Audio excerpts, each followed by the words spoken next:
तो वही आज बात करेंगे कि साधना में क्या-क्या बाधाएँ आ सकती हैं और उनको कैसे पार करें। तो ये यमराज कहते हैं ना नचिकेता को, "क्षुरस्य धारा निश्चिता दुरत्यया, दुर्गम पथं तत्कवयो वदन्ति।" ये जो रास्ता है आध्यात्म का, तलवार की धार पे चलने जैसा है। इधर भी गिरोगे और इधर भी गिरोगे अगर एक-एक कदम पे सही बैलेंस ना हुआ तो। अंदर के जगत में भी गिर सकते हो और बाहर के जगत में भी। तो एक बाधा तो भई ये है, सिद्धि के चक्कर में रहते हैं बहुत सारे लोग, या उनके अंदर ये रहता है कि ध्यान करने से कोई सिद्धि आ जाएगी। तो ये तो आप डिज़ायर को बढ़ा रहे हो ना, कि आपको पावर चाहिए। वे सिद्धि का उपयोग कहाँ करोगे? दूसरे लोगों पे, कि दूसरे लोग बोलेंगे वाह भई वाह! ये तो बहुत पहुँचे हुए संत हैं या जो भी। तो सिद्धि आ सकती है आध्यात्मिक रास्ते पे आप अगर चलोगे, तो आपके अंदर साइकिक पावर्स आती हैं। और सभी जो ग्रेट मास्टर्स हुए हैं, रामकृष्ण जी जैसे, बुद्ध जैसे, सबका ये कहना है कि बिल्कुल उनके बारे में किसी और को पता ही ना चले, नहीं तो आप डिस्ट्रैक्ट हो जाओगे। आप साधना के रास्ते पे चलने की बजाय ये इसी चक्कर में रह जाओगे। एक महिला कोई बोल रही थी कि उसके अंदर हीलिंग पावर आ गई और बस वो लोगों को हील करने लग गई। लोग उसके पास रोज लाइन लगी रहे, बीमार तो बहुत हैं दुनिया में। और उसको भी लगे कि मैं अच्छा काम कर रही हूँ। धीरे-धीरे कुछ सालों में इतनी थक गई कि अब वो खुद ही बीमार रहने लग गई। सारी शक्ति इसमें लगाओ भई, ध्यान में। किसी का अच्छा कर सकते हो तो करो, पर हीलिंग का दूसरा पक्ष ये है कि जिसको आप हील कर रहे हो, उसको वो कष्ट हुआ, उसके लिए वही ज़िम्मेदार है। उसके लिए कोई दवाई वगैरह ये सब तो कर लो, पर हील उसको खुद ही करने दो अपने आप को, अपनी ही शक्ति से। उसको ये विश्वास दे सकते हो कि तुम ठीक हो जाओगे, थोड़ा बहुत दवाई वगैरह भी कर लो। अपनी सिद्धि का दुरुपयोग मत करो। दूसरा ये है कि कुछ-कुछ लोगों को ये जो अमनी दशा है ना, कि मन एकदम खाली हो गया, तो ये होता है। एक एक मेरी कोई परिचित हैं, अ, उनको ये बचपन से शायद होता था, फिर ये ध्यान किया विपश्यना वगैरह, तो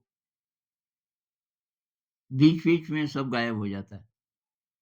मतलब मेमोरी भी गायब हो जाती है शायद, और एकदम सन्नाटे में, कुछ नहीं है। तो उससे लोग डर जाते हैं। भई वही तो चाहिए था, वो समाधि है। समाधि की अवस्था में आप रहने लग गए ज़्यादा-ज़्यादा। रामकृष्ण जी को वही होता था। रामकृष्ण जी ऐसे ही किसी से बात कर रहे हैं किसी के घर में, और अचानक समाधि लग जाती थी। और कई बार वो बैठे नहीं हैं, खड़े हैं, खड़े ही रह जाते थे। तो लोगों ने सोचा कि ये पागल हो गए। तो वो दरअसल समाधि है। तो रामकृष्ण जी को भाव समाधि लगती थी।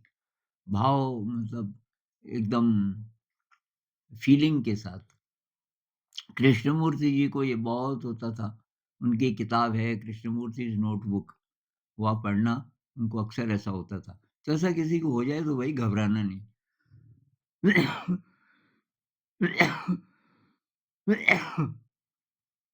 घबराना नहीं, और अकेले मत रहो तब क्योंकि आपको पता नहीं कब क्या हो जाए। अकेला अकेले सफ़र मत करो कि बस में बैठ के अकेले चले गए, ये मत करो फिर। तो अब ये इच्छा नहीं आपकी होनी चाहिए कि मैं कब आम सांसारिक ज़िंदगी जी पाऊँगा या जी पाऊँगी। सब कुदरत पे छोड़ दो। जो परमात्मा फ़ैसला करे आपके लिए उसको एक्सेप्ट करो। करना पड़ता है ना, किसी को कोई रोग लग जाए। अब मैं 10 महीने से बीमार था। अब मेरी इच्छा हो जी कि मैं खूब वो पहाड़ पे भी चढ़ूँ, जो पहले मैं करता था, ट्रैकिंग करूँ, यात्रा करूँ। मैं तो खाट से नीचे नहीं उतर सकता था। तो जो स्थिति है, उसको एक्सेप्ट करना चाहिए। वो चाहे बीमारी हो, चाहे अध्यात्म से रिलेटेड ये चीज़ें हों कि आपको समाधि लग जाती है। तो वो तो अच्छी बात है, समाधि लगती है। उससे परेशानी इसलिए आपको हो रही होगी कि आप नहीं चाहते थे। आपको संसार अट्रैक्ट कर रहा है कि मैं आम ज़िंदगी जीना चाहता हूँ जी। कोई नौकरी करूँ, कोई काम-धंधा करूँ वगैरह-वगैरह। क्योंकि सब लोग तो उधर ही हैं। अब मैं इस दूसरी दिशा में रहूँगा तो लोग हँसेंगे वगैरह, कोई न कोई डर रहता है ना। अरे नहीं, यही इसी के लिए पैदा हुए हैं हम। मनुष्य हम इसी के लिए पैदा हुए कि अनंत को जानना है। अगर आपको अनंत का स्पर्श होने लग गया, तो उससे भागो मत। तो ये तो ख़ैर किसी-किसी को होता होगा। पर एक और ट्रैप है कि ब्लिस का अनुभव होना चाहिए। तो कुछ-कुछ लोग क्या बोलते हैं कि कुछ साल जी साधना की और फिर छोड़ दी। भई क्यों छोड़ी कि फिर आगे नहीं बढ़ पाया।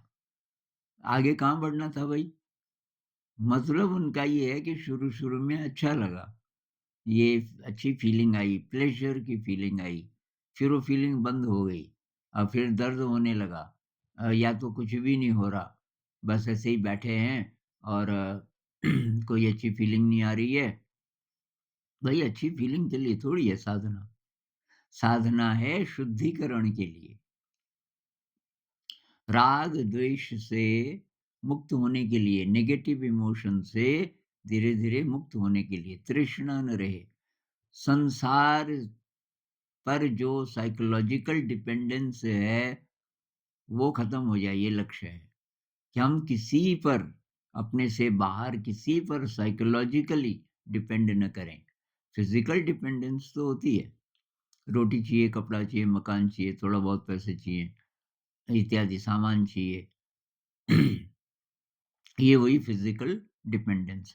साइकोलॉजिकल डिपेंडेंस का मतलब कि मुझे प्यार मिले, मुझे सम्मान मिले, मुझे वाह-वाह मिले, कोई मेरी देख-रेख करने वाला हो, देख-रेख साइकोलॉजिकल जो मतलब बात करने वाला हो इत्यादि। तो ये लक्ष्य है कि आप ऑटोनॉमस बन जाओ। आपके ही अंदर वो विराट शक्ति है, ये आपको एहसास होने लगे तब आपको किसी की ज़रूरत नहीं है, तब आप लोनली नहीं हो। तो ये जो है ना कि मैं रुक गया साहब और तब मैंने छोड़ दिया। भई छोड़ कैसे सकते हो अगर आपका लक्ष्य शुद्धिकरण है। अच्छा दर्द होता है, दर्द विपस्सना मेडिटेशन तो मुझे इसीलिए पसंद है भई कि उसमें शुद्धिकरण ही मुख्य है और शुद्धिकरण है तो दर्द तो होगा। जैसे कि कोई बहुत बड़ा बर्तन है, ये एनालॉजी मैं बहुत बार देता हूँ आपको। बहुत बड़ा बर्तन है कोई अ, उसकी गहराई का पता भी नहीं चल रहा इतना गहरा है और उसमें खाना बनता रहता है, लेकिन ठीक से बॉटम की सफाई नहीं हो पाती। वो इतना बड़ा है कि वहाँ तक हाथ ही नहीं पहुँचता कइयों का तो। मान लीजिए ना कि 150-200 लोगों का खाना बनता हो किसी आश्रम में, तो वो वैसे ही हम हैं। हमारे गहराई में पता नहीं क्या-क्या, कितना-कितना गंध कितने-कितने जन्मों का है, वो उखड़ता है। विपस्सना मेडिटेशन में तो शरीर पे ध्यान इसीलिए लगाते हैं, क्योंकि शरीर में उसका अ, उसका पैरेलल है। मतलब जो इम्प्यूरिटीज़ हमारी मेंटल इम्प्यूरिटीज़ हैं, वो इस शरीर में पूरे शरीर में व्याप्त होती हैं। अ, ये जो नर्वस सिस्टम है इसके पैथोलॉजिकल नेटवर्क्स जगह-जगह गलत इसके कनेक्शंस के रूप में, गलत केमिकल्स के रूप में इत्यादि। तो वो सारा बदलता है, सारा शरीर, शरीर के सारे सिस्टम। तो समझो आप वो बर्तन हैं, बहुत गहरा बर्तन है जिसके बॉटम में इम्प्यूरिटी है और अब ध्यान के कारण वहाँ तक आपकी पहुँच बन गई या कोई शक्ति है जो आपको मांझने लग गई। अब तो दर्द तो होगा, कोई मांझ रहा है आपको तो दर्द तो होगा। तो वही दर्द को गलत मत मानना। मुझे तो कई साल तक भयंकर दर्द होता रहा और बस मैं तो खुश होता था। दर्द हो रहा है मतलब सफाई हो रही है, किसी न किसी लेवल पे। और कितनी-कितनी सफाई हो रही है उसका एक्चुअल पता दर्द से भी नहीं चलता। बहुत लोगों को नहीं होता दर्द, ध्यान में ख़ास दर्द नहीं होता, अच्छी फीलिंग आती है। तो अच्छी फीलिंग आती है तो अच्छा है, ऐसा नहीं है। और दर्द हो रहा है तो खराब है, ऐसा भी नहीं है। एक तो आपको सीखना है तटस्थ रहना और उसके लिए विपश्यना कमाल की टेक्निक है क्योंकि सीधे आप महसूस कर रहे हो संवेदना, शरीर में आप महसूस कर रहे हो दर्द या प्लेज़र। अब तटस्थ रहना सीखना है। प्लेज़र है तो उस पे चिपकना नहीं है। ऐसी कामना नहीं करनी कि ये फिर हो। अब पिछले 3-4 दिनों से तो खूब हो रहा था प्लेज़र की फीलिंग अब आज की सिटिंग में तो कुछ हुआ ही नहीं, बल्कि दर्द हुआ। दर्द है, तटस्थ रहो, प्लेज़र है, तटस्थ रहो। तो जब हम ये सीखने लग जाते हैं ध्यान में, तो यही तब हम ज़िंदगी में भी कर सकते हैं, क्योंकि वो आदत तब बनने लग जाती है। रोज़ आप सिटिंग कर रहे हैं, आप तटस्थ रहना सीख रहे हैं कि दुःख आए, सुख आए, एक तरीके से एक्सेप्टेंस एक्सेप्टेंस। तो ज़िंदगी में जो भी घटनाएँ आती हैं, आप उनको क्या तटस्थ होकर एक्सेप्ट कर पा रहे हो। नेगेटिव इमोशन नेगेटिव इमोशन कम होना शुरू हुआ, तो पहले तो दिखता है नेगेटिव इमोशन हमें, उससे पहले तो हम देखते भी नहीं है ना ढंग से। मेरे अंदर कितना गुस्सा है, कितना क्या है, सेंसिटिव नहीं होते उसके प्रति। अब ध्यान से पहले तो दिखेगा गंध, तो कई लोग घबरा जाते हैं, यार पहले तो मैं ठीक था। अब जब से ध्यान शुरू किया वो अभी जो मुझे लगने लग गया कि मेरे में ये भी खराबी, ये भी खराबी है। भई वो पहले से भी था, अब दिखना शुरू हुआ।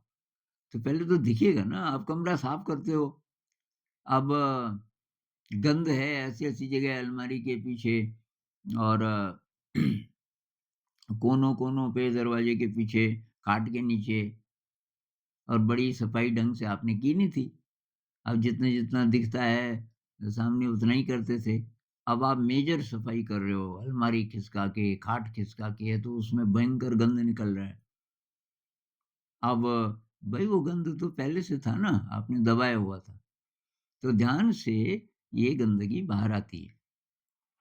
तो अब लोक व्यवहार में दूसरे लोगों के साथ जब हम इंटरैक्शन करते हैं, तो उससे तो पता चलने लगता है कि अ, क्या-क्या मेरे अंदर है। अब आप ज़्यादा सेंसिटिव हो गए, तो पता चलता है मेरे अंदर गुस्सा भी है, नफ़रत भी है, क्रेविंग है ये अटैचमेंट है, एवर्शन ये सारी चीज़ें हैं।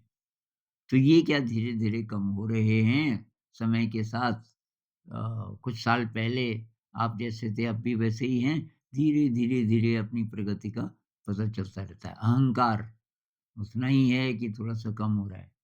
किसी ने अपशब्द बोल दिया आपके लिए पहले जितना गुस्सा आता था अ, अभी भी उतना ही आता है कि अभी क्षमा भाव है कि भई कोई बात नहीं है। ये तो उसने बोला ना उसकी अलग यात्रा है। तो भई इस तरह से आगे बढ़ते रहना है। जैसे आप किसी दिव्य यात्रा पे हैं, किसी तीर्थ स्थान जाना है, पैदल रास्ता है बहुत लंबा और शुरू-शुरू में बहुत अच्छे-अच्छे दृश्य हैं उसके बाद घनघोर जंगल आ जाता है। कहीं-कहीं आपका रास्ता ही खो जाता है, क्योंकि कम लोग चले उस रास्ते पे। तो फिर रास्ते में कांटे हैं, फिर आप थक गए। अ, ये सब होगा, तो इसका मतलब है कि हम वापस मुड़ जाएँ अब? नहीं, चलते रहना है, चलते रहना है, चलते रहना है। और अ, ये तो ऐसा ऐसी यात्रा है कि जैसे-जैसे आप आगे बढ़ोगे, एक समय आएगा जब काफ़ी क्लियर हो गया, काफ़ी आपके का गंध दूर हो गया, ये राग-द्वेष काफ़ी कम हो गया, तो आप समता भाव में अपने आप रहने लग गए और उसके बाद तब यात्रा आसान हो जाती है। तब आप ये नहीं बोलोगे कि मैं स्टक हो गया ध्यान में या ब्लिस की फीलिंग नहीं आ रही या ये नहीं आ रहा, वो नहीं आ रहा। अब वो ज़िंदगी का हिस्सा हो जाता है। ध्यान मतलब अब 2 टाँग पे चलना सीख गए आप। आप 1 साल से बड़ी उम्र के हो गए, अब आप 4 टाँग पे नहीं चलते, गलती से भी नहीं, क्योंकि आप सीख गए 2 टाँग पे चलना। कुछ-कुछ ऐसा। इस पे और बात करेंगे?